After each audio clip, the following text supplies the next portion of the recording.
Welcome everybody to the Texas REIAs meeting. Texas REIAs is the largest by far network of real estate investor associations across the great state of Texas, with chapters in Austin, Dallas, Houston, and San Antonio, over 100,000 members, participants, and attendees. And Texas REIAs was actually founded way back in 2003, so it's been here for 20 years. My name's Phil Grove. I'm one of the co-founders of the Texas REIAs, and I'm going to be doing a little market update and some training with you guys today. Texas REIAs Real Estate Investor Associations provides various resources for local real estate investors, a network, a community, private money, power teams, training, market data, and tools, and lots more. And we're going to go through some of that stuff here right now. We're also broadcasting this onto YouTube, Facebook, Instagram, and a podcast. So we're also broadcasting right now if you're wondering what all this gear over here is for. But we're going to actually start the meeting by talking about a market update. And what do you guys think? What's going on in the market? What would you guys say is the story in the marketplace? What's going on? Interest rates, they have changed, haven't they? So yeah, interest rates have changed. What's going on with interest rates? What do you think? Are they high or are they low? High. Who thinks interest rates are high? Raise your hand if you think interest rates are high. Who thinks interest rates are low? Raise your hand if you think interest rates are low. Okay, well, this is mostly a high crowd. I would argue that interest rates are normal. That's what I would say. I've been a real estate investor for 20 years, so I'm a full cycle investor. I've invested in up markets and down markets and pandemics and floods and mortgage booms and mortgage busts and high interest rates and low interest rates. Yeah, I've seen it all over the last 20 years.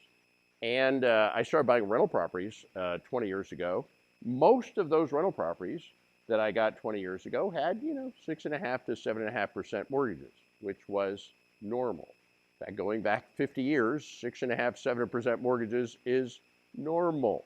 Okay, now for a brief period of time, we had freakishly abnormal interest rates. When you're talking about like 3%, 4% mortgage rates, that's freakishly abnormal. Never seen that before, right? I seriously doubt. I mean, you don't know. Nobody knows what the future holds, but it's highly unlikely that in the rest of your lifetime and in the rest of your children's lifetimes that we'll ever see that again. It never happened before. The odds are it'll never happen again, right? Could it happen again? I don't know. I guess it could, but I really, really doubt it. It's such a freakishly abnormal thing. So I would describe interest rates as normal, back to normal. And I'm kind of excited about that because a lot of the market is back to normal. And when things are normal, I think they function better, right, than when they're freakishly abnormal. Some of you were listening before, right? When interest rates were freakishly abnormal, people were buying commercial properties a few years ago, and residential too. And they were hyper competitive, right? People were buying them and they're paying too much. They were financing them with 3% mortgages.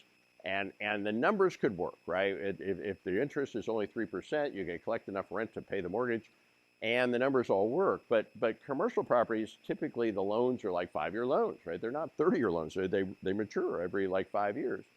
So all those properties are now having to refinance, and interest rates are no longer 3%. They're more like 8%, right? A lot different than they were back to normal. But the numbers don't work at normal, because they were hyper competitively overbought at too high a price. And consequently, now that interest rates are back to normal, when they refinance at normal interest rates, the numbers don't work. And there's a lot of commercial deals that are going bad right now because of that. And these are perfectly good properties, and they're even fully rented in many cases. And the real estate market's doing pretty well, and the economy's doing pretty well, and the occupancy rates are pretty good, and people are still moving to Texas and having babies. So the only thing that's changed is they can't afford the way their deals were structured to refinance them at 8% when the deal was structured to work at 3%. So interest rates have changed, and they're back to normal in my opinion. I mean, it's just perspective. You know, back in 1981, does anybody know what interest rates on mortgages were in 1981? 18%. If you got a mortgage in 1981, the normal interest rate in 1981, it got all the way up to 18%. Holy tamale. So for any of you that are complaining about 7.5% mortgages, it could be a lot worse. Could you imagine if interest rates were 18%? Holy cow. Okay, interest rates have changed, and they've gone up compared to what they were before. So the next question to ask is, what happens when interest rates go up? What do you think happens? What happens when interest rates go up? Home prices do what? Go down. Who thinks when interest rates go up, home prices go down? Who thinks home prices go down? Okay, who thinks when interest rates go up, home prices go up? Okay, we got mostly down and a little up here. I would say they do both, right? Interest rates have both upward and downward forces on real estate. I can show you a chart going back to 1975 where interest rates versus home prices. I think I have that chart in here, and I'll see if I can show it to you in a little while. But what's interesting, interest rates and home prices, historically, there's very little correlation. You'd think there would be, because it does have an effect, but not the way people think. Generally speaking, when interest rates go up, home prices go up. And when interest rates go down, home prices go up. So why is that? Because the truth is that home prices really don't care about interest rates. They really don't care about the economy. What they care about is supply and demand. It's the purest market there is, supply and demand, right? So things that affect supply and demand affect home prices. Now, do interest rates affect supply and demand? Yes, they push them up and they push them down at the same time. We'll talk about that. But like the economy, like when the economy crashes, what happens? When the economy booms, what happens? Not much. During the Great Depression, right, the biggest depression ever, home prices went down a whopping 6%. Nothing. Right? During the Great Pandemic, there's another 100-year thing. During the Great Pandemic, home prices went up 30%. Wow, two huge economic things, and one made it go down a little, one made it go up a lot, right? And it wasn't the economy. It was supply and demand. And it's always supply and demand. And so like going back to the last big cycle we went through, 2008. What happened in 2008? 2002, 3, 4, 5, 6. If you wanted to get a loan, anybody could get a loan. Subprime lending, right? The banks came up with this idea where anybody could get a loan, right? The stated income loan, right? If you wanted to get a loan, you walked into a bank, they held a mirror under your nose. If they saw fog, you got a loan. That was the loan application process. And they had the stated income loan. They literally would ask somebody, can you pay us back? Yes, I can. Loan approved. Yeah. It was the dumbest thing I could possibly imagine. Like when you put all the dumbest things ever come up with ideas, that's pretty high up on the chart. And, lending off the charts. Everybody got loans. And builders, money was free and easy and loose. And builders borrowed bazillions of dollars, and they built houses as far as the eye could see. They built bazillions, more than ever, right? And what did they do with all those houses? They got sold. They all got sold to anybody that could get a loan, because everybody got a loan, right? So they had tons of supply, and they had tons of demand, right? Because anybody could get a loan, so they gave everybody money to go buy one of those bazillions of houses. But then in 2008, boom, the banks went bankrupt, and lending hit a wall. It didn't slow down. It's like a train that hit a wall. It just stopped. Right? And so all of a sudden, no more demand, right? Nobody could get a loan, right? So there was all this supply, and the demand just got cut off like that and crashed, right? The market crashed. Now, after 2008, the banks were too big to fail, and so we bailed them out. And eventually they got back into the lending business, but it never got back to the way it used to be. Like these days, what do you have to do to get a loan? turn over your firstborn, right? Fill in a 1,900-page application, submit blood samples. I mean, you know, a lot. So money got cheap, but it never got easy. It never got easy. And consequently, the builders have not built enough houses. Even though they built more houses, they haven't built enough. In fact, on a national basis, we are now suffering through a housing shortage. Who's heard of this? Who's heard that we're in a housing shortage? Yeah. And when you're in a housing shortage, we're literally on a national basis, we have 6 million fewer houses than the market needs. We have a shortage of houses. We've got more people who need a place to live than we have houses for them to live in. And that means there's not enough supply. And when there's not enough supply, that pushes prices up. So that's one of the things that's pushing prices up. And then we had inflation. Remember inflation? Now, most people, when they talk about inflation, they always use negative terms, right, for inflation. Inflation is bad. Oh, look at all this terrible inflation. Now, I disagree. Personally, I love inflation. I really do. I just have another name for it, okay? I call it appreciation, okay? Because when all of your wealth is in real estate, that's where all my money is, we love inflation. It's cool, right? We just call it appreciation, right? The value of the value of the houses we own go way up, right? So that's pushing prices up, right? But interest rates are higher, right? And when interest rates go higher, what happens, right? It becomes more expensive, right? Your payments go up, so it's more expensive to buy a house, and that means fewer people can afford a house, so the demand has gone down, right? So and that pushes prices down. So we have certain forces pushing prices up, and we have other forces pushing prices down, right? And these forces are fighting against each other. And then when you put all that kind of in a blender and say, okay, so then what happened? Well, what happened is the market is flat. It's flat.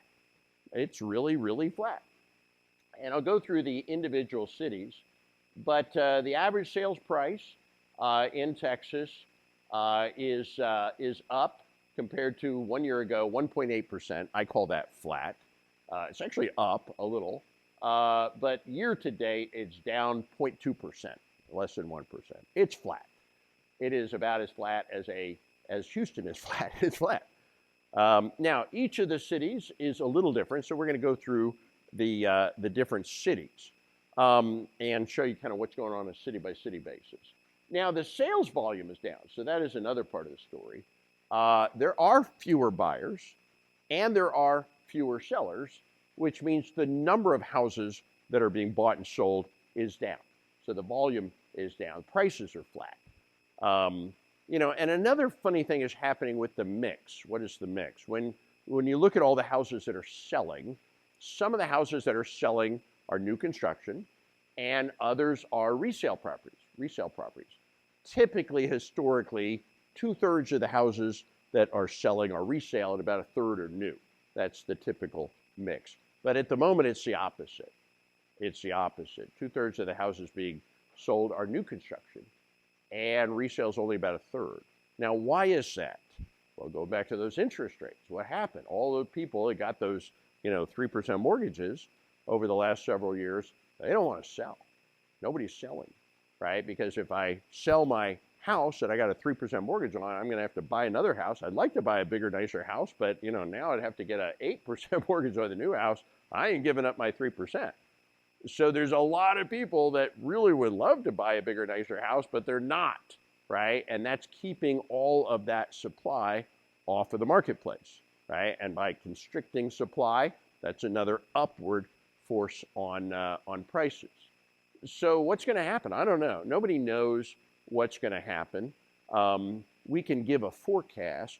I will say, I'll add a little disclaimer. I'm not here to sell you anything. I don't represent realtors or the National Board of Realtors, because if you ask the National Board of Realtors for their forecast, every year, no matter what's going on, prices are going up. They always tell you prices are going up. They always want to convince everybody, now's the best time to buy or sell because, it's just going to keep getting better. And, we're investors. We can make money in up markets, down markets, and sideways markets. I do care. I own rental property and real estate, so I like to have prices going up, but I don't really have a vested interest in trying to convince you prices are going up versus down. I'm going to try to give you my honest opinion, and you can take it for what it's worth. I will say, though, that real estate is easier to predict than a lot of things, like the stock market. I do not believe it is possible to predict the stock market, because stock prices go up and down not based on how well the companies are doing, but how well they're doing relative to what they're forecast to do. So you're guessing against a guess, right? And it's virtually impossible to figure out what's going to happen in the stock market. The economy, I think it's pretty hard to guess the economy. I mean, there's so many factors that it's like predicting the weather. It's really hard to figure out what's going to happen with the economy. Now, real estate, on the other hand, it's not as complicated because it's supply and demand. And when it comes to supply and demand, here's the thing. We know exactly how many people live in Texas. We know pretty much exactly how many people are having babies. We know how many people are moving here. We know how many houses we have. We even know how many houses we're building. So we even know how many houses we're going to have, and we even know how many houses we're going to need. So we know pretty much everything about what's going on in the market now and going forward. Now, there's some little variables we don't know, like interest rates. What's going to happen to interest rates? I don't know, right? Now we could just kind of make educated guesses about what might happen with interest rates. A lot of the experts are probably saying we probably peaked. We probably peaked. I don't know. What do you guys think? Do you think we're interest rates are? Who thinks interest rates are going to keep going up? Who thinks interest rates are probably going to come down? Yeah, most of you would say down, and yeah, that's the consensus. Now we don't know. Some people say it might go up one more time, the Fed rate, and then it'll. Most people are predicting 2024 it'll come down. Now I don't really expect it to come down much. I think it's going to come down. But I think your days of 5% mortgages are done. Forget that. Don't even dream about 3%. You know, maybe you get a 6%. That may come back. So, and by the way, if interest rates come down, that's probably the only thing that's going to affect home prices. Because builders are like two-thirds of the mix, new construction, but now money's more expensive, so building is slowing down. And because building is slowing down, when they get rid of that inventory, we're not going to have new inventory, right? Which will make the housing shortage even worse, right? And that's another upward price. So if interest rates come down, that's an upward face. If we're not putting new supply on the market, that's an upward force. That would indicate prices are probably going to start to go up again over the next year. How much? I don't know. I'd say a little bit. I wouldn't bet on a lot. My best guess is things are going to stay kind of flat and normal for a while. I don't really expect big movement, either way. But then you never know, right? If somebody drops a nuclear bomb somewhere, all bets are off, right? And the world can be changed very, very quickly. But I kind of like it, when the market is normal. Things are normal. Because when things were abnormal, crazy things were happening. People were making dumb decisions. We saw a lot of what I call lucky gamblers over the last few years. People paid too much, overimproved, made all the rookie mistakes, still made money because the market went up and saved them, right? And that's great, right? If you make dumb decisions, you'll get rewarded for it. But when you reward bad decisions, what do people continue to do? Right? They continue to make bad decisions, and then when markets become normal, kind of all those people get washed out of the market. And I would say if you're getting into the market, for those of you getting into the market, I think it's a great time to get in. Right, this is a much better time to get in than the last few years, in my opinion. So Texas is here's kind of the Texas numbers. The average price house in Texas $411,000, up 1.8%. Median price $333, down 0.6. So it's pretty flat. Now, this is an important number, months of inventory. Let's talk about months of inventory. This is one of the most important numbers I look at when I'm looking at kind of what's going on in the marketplace. What is months of inventory? There's a couple of ways to look at that number. One way to look at it is that if you just stopped putting any more houses on the market, whatever we got, we just sell it until it's gone. It would take 3.8 months to sell off the inventory.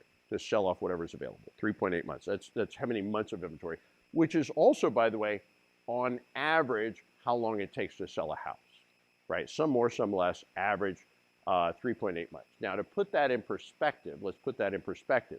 They say if there's less than 6 months of inventory, you have a seller's market.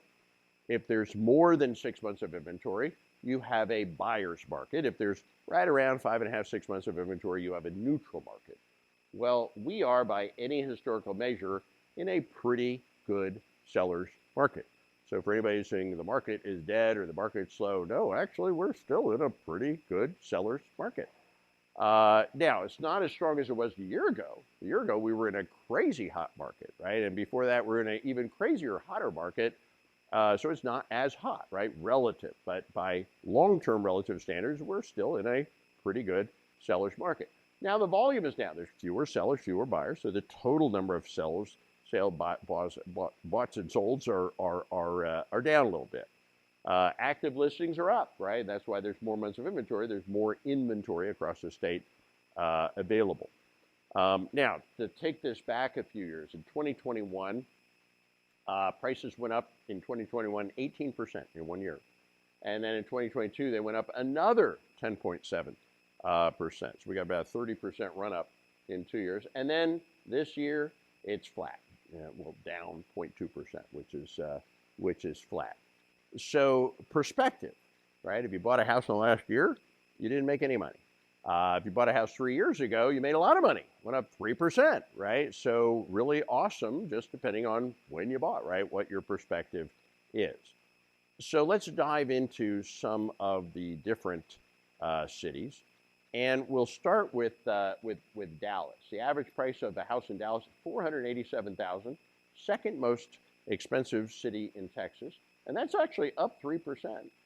Median price $398, down 1%. Months of inventory, 3 months of inventory, doing a little better than the state. And we don't know why this is, but we've been tracking this for 20 years. And for some reason, Dallas has always been the bellwether of Texas. What does that mean? That means if you want to know what's going to happen next in the rest of Texas, you look at Dallas. It's always like 3 or 4 months ahead of the rest of the market. So I don't know why. I've never figured out why, but historically it's always been the case. It always precedes the rest of the marketplace.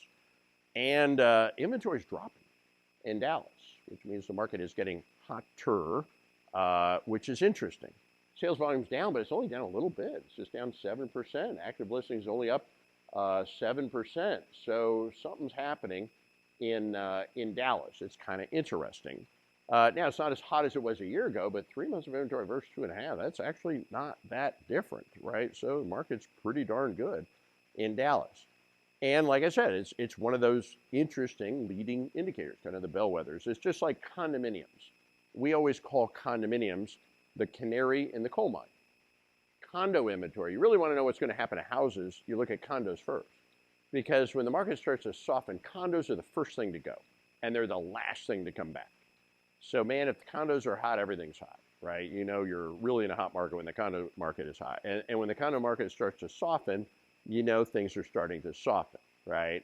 So if you really want a really big leading indicator, look at condo inventory in Dallas. I guess that would be a really big leading indicator. So going back 3 years, Dallas was up 20% in 1 year in 2021. And then in 2022, it went up another 15%. Wow.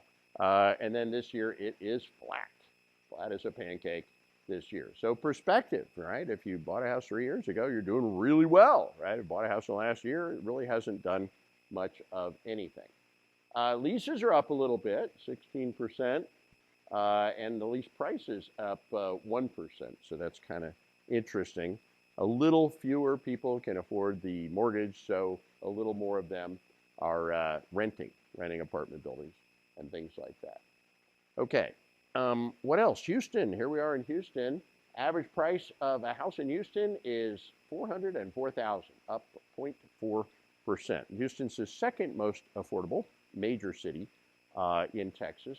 Median price $327, down 1%. So Houston is flat. Months of inventory, 3.6 months of inventory, a little more than Dallas and about similar to the state. But the closed sales is only down 3%, right? Not that much difference. Active listings up 12%. If you go back 3 years in Houston, in 2021, prices are up 16%, another 10% in 2021, and then in 2022, it is flat. it is flat as a pancake. Leases are up a little bit, 8%. Lease prices up 5%. They didn't quite build as much multifamily inventory, so there's a little more demand there, and the lease prices are up a little more than some of the other cities. All right, Austin. Austin is the outlier, and I'll explain why in a few minutes, but the average price house in Austin is $559,000. That is not a typographical error. And we did some research trying to figure this out, and what we discovered is Austin, the word Austin is actually Latin for San Francisco. Yeah. Austin is the Silicon Hills of Texas. Elon Musk and a bunch of high-tech companies set up camp, and they moved in, right, with a bazillion, six-figure income, high-tech employees, and the market went crazy. In fact, in 2021, the prices of real estate in Austin went up 29%, almost 30% in 1 year. It was absolutely insane. And I was there. And I remember there were months in Austin where we had less than 0.4 months of inventory. That's less than 2 weeks of total inventory. 2 weeks of inventory. That's how crazy things were. And what would happen is somebody would put a house for sale. They'd get 11 offers in a day. And of course, only one of them was picked, right? And the other 10 got all mad. Oh, we got outbid. So they'd put an offer on another house. And they get another 11 bids, right? And only one would get picked, and 10 would be the losers, right? And the buyers were just getting so furious with their realtors. They're like, I need a place to live. Just give them whatever they want. Do whatever you have to do to get me this house. And it was normal that houses were selling for 5 or 10% above appraised value, which means the banks wouldn't even provide enough lending to buy the house, and the buyers had to bring extra money to the table to get the house. And frankly, I would say that houses were actually selling for more than they're worth. And what is a house worth? I guess technically it's worth what somebody's willing to pay for it, but there was a temporary hysteria in that marketplace that caused the market to jump up 30% in a single year. The next year it cooled off a little, but it still went up more than 10% the next year. And then this year it went down. So this is the one market that the prices of houses actually went down, actually 9%. So depending on your perspective, if you bought a house 3 years ago, you got the same as everybody else. It went up 30%, right? But if you bought, in Austin, it went up 40% and came back down 10, right? Versus the rest of Texas, where it went up 30 and leveled off. So it's perspective, right? If you bought a house 3 years ago in Austin, you're doing just as well as everybody else. If you bought a house 1 year ago in Austin, yeah, it went down a little bit and you lost a little bit of money. Sales is catching up though. It's only down 4%. The number of sales units is sold. Inventory, 3.9. It's still a seller's market. It's the weakest market just because when Austin was going crazy, a lot of new construction, a lot of things happened, and now Austin, excuse me, has corrected. But the number of listings is actually really coming down. It's no longer, the sales are no longer like 20% lower or 10% lower. They're only 4% lower, and that means we're looking at this market probably stabilizing at where it is now.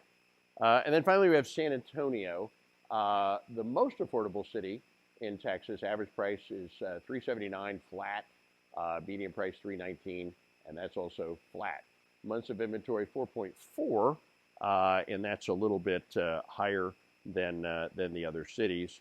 And San Antonio looks kind of like Houston, got 16% up in 2021, another 12% in 2022, and this year it's down 1% or basically flat. So that is what is going on in the marketplace, and it's kind of interesting. Our best guess, like I said, is there's not any big thing that we can see that would have a big impact, either upward or downward, right? I think the economy will probably continue to do pretty well. A lot of the experts are saying we probably won't get a recession. If we do, it'll be a mild one. If you asked several months ago, they were expecting a recession. Now they're saying, well, maybe not, right? Interest rates probably will start to eventually trickle down a little, but not a lot. People are going to still be having babies and moving to Texas, and that's where we are. So before I go on, any questions on all this? Yes, sir. The lowest what?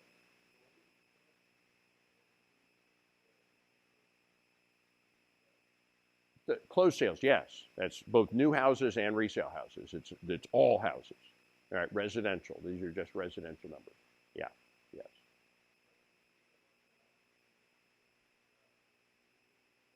Dallas has always been the bellwether of Texas, and that means for whatever reason, I don't know why, there's probably a reason, I don't know it.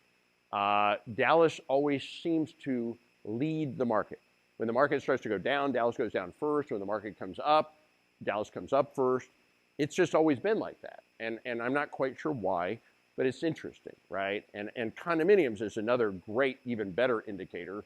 Condominium inventory always leads by a lot single-family house inventory.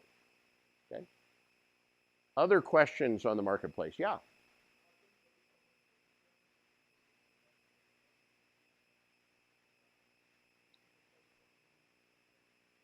Houston.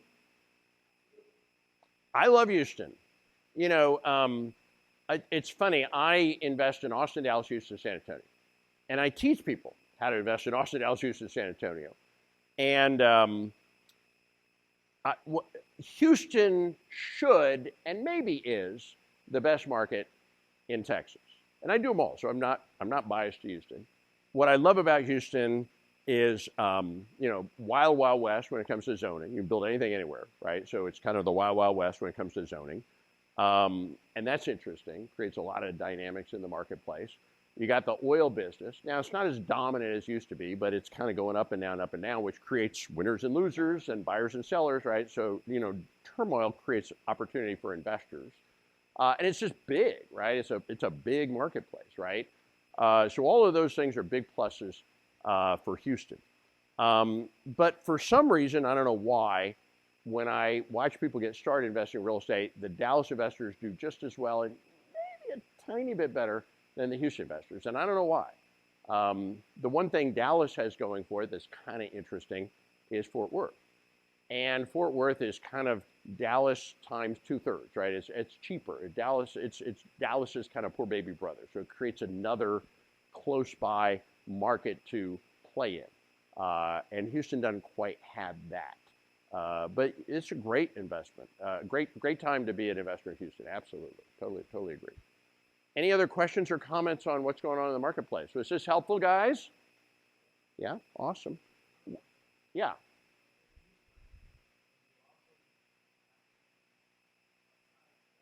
Yeah, I consider the whole metro area, Humble and the Woodlands and, kind of going out in all different directions. Most people that invest as real estate, they invest within a drive, right? I mean, within a commute of where they live. Houston is, well, of course, a pretty good commute. Houston's about 3 hours from Houston, I think, depending on where you start and go, yeah, and depending on the time of day. So, but yeah, I mean, yeah, I would consider the whole kind of metropolitan area to be Houston. Question?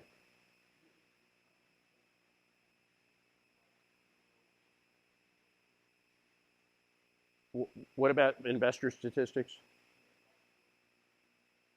Oh, this? So this is pulled from a number of resources. A lot of this comes from the Texas A&M School of Real Estate. They have wonderful statewide market data on their websites. And then there's some other sources as well that's published by the National Board of Realtors.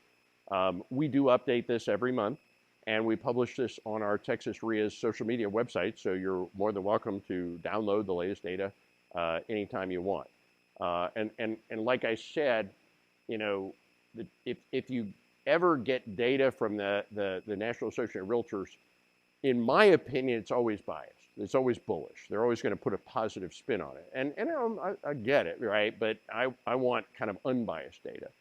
And the Texas School of Real Estate, Texas A&M School of Real Estate, I think is the best source of data. Or you can just go to Texas REIAs and we'll do the research for you, if you don't want to pull all this stuff together. So, any other questions or comments? All right, well, I hope you enjoyed that. We're going to get into our next presentation here. I am going to make a quick announcement, however. So the Texas REIAs provides resources to Texas real estate investors, including market data, training, proprietary tools. We have over 1,000 private money lenders in this network. We have power teams in this network. And we also provide training to the members. And I'm going to make a little quick announcement. We have some workshops coming up if you're interested, if you're a new investor. We have some workshops. Texas REIA sponsors the Texas Real Estate Investing Workshop. And this is the same workshop, only better, that these out-of-state companies will charge you $1,000 to attend. We provide it for free for members of the REIA, and right now you can even join the REIA for free. So it's a pretty good deal. This is Texans teaching Texans how to invest in Texas. Practical, actionable, detailed, step-by-step training where we go through all 12 strategies that are used here in Texas. There's things you can do in Texas you can't do anywhere else. There's things you can do in 49 states that you can actually not do in Texas. And knowing what those things are is really, really important. We teach all 65 marketing methods. We teach all the closes, which are the exact scripts that you use to close a deal. How to partner, which is a great way to get started. How to access 1,000 private money lenders. And again, this is Texans teaching Texans how to invest in Texas. The reason I'm mentioning this is because we have some workshops coming up in Austin, Dallas, and Houston. Pick the location and date that works best for you. And we have a special promotion. We're actually training this community for free. We do this online and we do this live and in person. I think it's going to be right in this hotel. I'm not 100% sure if it's not right in this hotel. It'll be right in this area. We will have tables. We're not going to be packed in like sardines like we are for this meeting. So you have tables to write on and things like that. So you can attend in person or you can attend online or even a combination of the two. I will put this up later. We're going to do some training now, but I will also put this link up later. But if you click on that little QR code, it'll take you to this thing called Texas Starter Kit. You can also go to Texas Starter Kit. For you guys that are watching online, we have a big online audience. You can click on the link in the comments below and get registered online.